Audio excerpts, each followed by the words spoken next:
qu'ont fait les stars aujourd'hui? La réponse dans notre 20h People. Au sommaire ce soir, 2 jours après la naissance du Royal Baby 2, les parents ont dévoilé le nom de la petite princesse. De son côté, Kate Middleton n'a aucune envie de se reposer et de rester en place. C'est la naissance que toute la Grande-Bretagne attendait.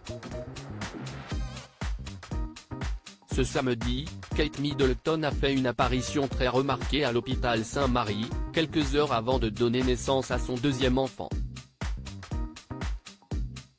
Les heureux parents ont ensuite présenté leur petite princesse à la foule massée devant le célèbre établissement londonien. Après 2 jours d'attente, Kensington Palace a révélé sur son compte Twitter, le prénom de la petite fille, Charlotte Elizabeth Diana. À titre de rappel, Charlotte, Alice et Olivia étaient les prénoms plébiscités par les parieurs. Kate Middleton ne souffle pas.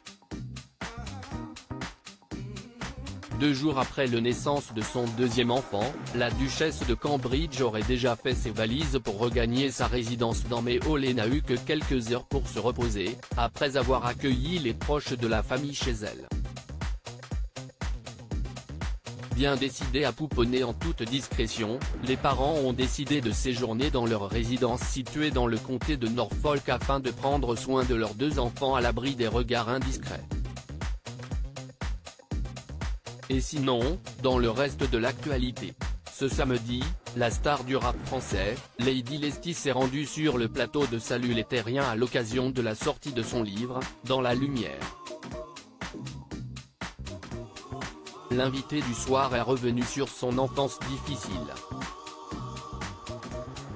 La rappeuse a été violée par son père.